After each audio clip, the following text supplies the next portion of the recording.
A large model Showman'S engine, part 6, fitting the new leather generator belt, repairing the adjusting mechanism and setting the lubricator to deliver less oil.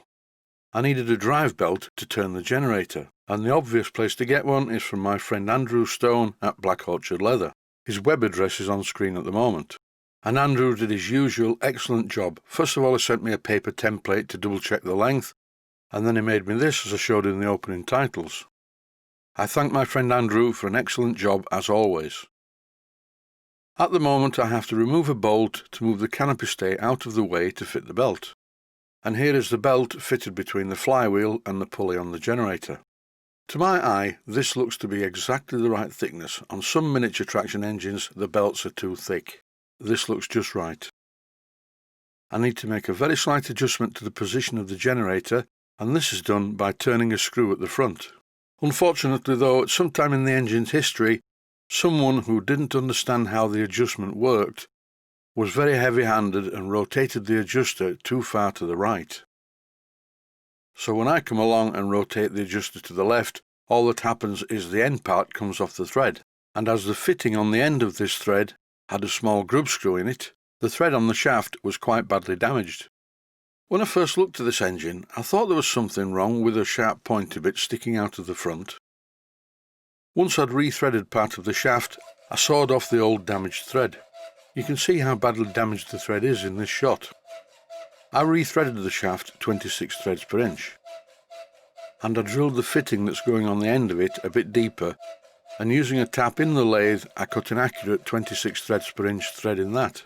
All I have to do now is just bolt the two threaded parts together, but the problem is, to undo this fitting I need to rotate it anti-clockwise, which will just unscrew the thread and I'm back to square one. In this clip I'm drilling a hole 5/32 of an inch all the way through. And here I'm removing the burr created by the drill which is underneath using a file. And then, using a taper reamer, I started to ream my way through the hole because I'm going to fit a large taper pin in here. This will definitely stop the part from unscrewing. When using taper reamers, it's really important to frequently withdraw the reamer, not just to clear the swarf, but to make sure that you're not going too far through it. With the help of a small hammer, I'm firmly but gently tapping the taper pin in place. I then marked the length of the taper pin, then I tapped the pin back out of the hole, removed it, cut it to length and refitted it. And now I can rotate the shaft in an anti-clockwise direction, and this should allow an easy adjustment of the position of the generator. This was so tight it must be a very strong mechanism, because I had to apply quite a lot of pressure to undo it. But once I got past a certain place, it became very easy to screw the fitting back into where it's supposed to be. And more importantly, it allows easy adjustment of the generator. And here's the belt rotating the generator. Because leather stretches, I feel that this could be a bit shorter. All I do is post it back to my friend Andrew. He will take a small segment out of the belt to make it shorter. Although to be fair, I'm being picky, it will be fine just like this. In a plastic box under the canopy is some electricery, and it also contains a battery, one of these, a heavy-duty 9-volt battery. A very flat 9-volt battery. So I am now assuming that this generator on the traction engine is not a dynamo, it's an alternator. Also in this plastic box built onto some Veraboard are some electronic components. Here they are.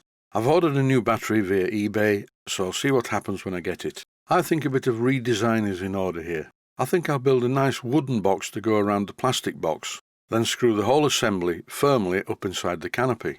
Because at the moment the plastic box, complete with its battery, is held in place by one cable tie, which is not very good really. I think that an external rechargeable battery is a better option. More about this in a future episode. Now I want to look at the oil pump in detail. And here it is. I removed the entire assembly from the engine and sat it overnight in a tub of cellulose thinners, and all the paint's come off now. I've repainted the steel base with some etching primer. I am going to paint that black, but I'm not going to paint any other parts. The linkage can stay just as it is, and the main pump casting can also stay as it is. Here I'm refitting the valve ball and spring. In this clip I'm firmly tightening the pipe union onto the oil outlet of the pump. And there's a good reason for doing this, because I'm going to use the position of the pipe as an indicator as to where the adjustment is set to as I start to adjust the pump. First thing to do is put some steam oil into the pump, and I'm also lubricating the external moving parts. When I previously adjusted the pump on the engine, it was very difficult to get to it, and here's the setting I left it at. No oil at all. But now it's on the bench, I can precisely set the adjustment. I've slackened off the lock nut, and here I'm rotating the mechanism approximately 1 turn in an outward direction. After making any adjustments, no matter how small, always retighten the lock nut, but not very tight, just to stop it vibrating loose. Then you can make minute adjustments without having to keep constantly retightening the lock nut securely. I refitted the pipe to the pump's outlet for 2 reasons. One is to hold the spring and ball in place, and the other reason is so that I can accurately gauge where the adjuster has been set to. This position, for instance, is 3/4 of a turn in an inward direction, moving the mechanism in towards the plunger, and with immediate effect a lot less oil comes out of the pipe. I felt that that amount of oil was insufficient, so wound out the adjuster a tiny bit. Even though I have what I now feel to be the correct position of the adjuster, I've screwed it into the body of the pump a little bit more, and as you can see, there's a lot less oil coming out now. This would be okay for a smaller steam engine, but I do feel for such a large cylinder I'd like a bit more oil than this. The speed at which I'm turning the handle is probably the equivalent of the engine running down the road quite fast. When the pump was mounted on the cylinder, and I rotated the handle at this speed, I could actually see the oil level going down in the tank as I did this. The idea though is not particularly to save the cost of steam oil, it's to just stop the exhaust being very oily. And also the poor driver who sat behind the engine no longer will be ingesting as much of the oil residue from the exhaust. It's a health and safety consideration, but the real reason for correctly adjusting the oil pump is just so the oil lasts longer and doesn't run out, because if the oil runs out, the cylinder isn't getting any lubrication and could be damaged, along with the piston and rod and the slide valve and the port face. Not something I would like to happen. At the moment you're just watching me painting the base, which is obvious, no narration required.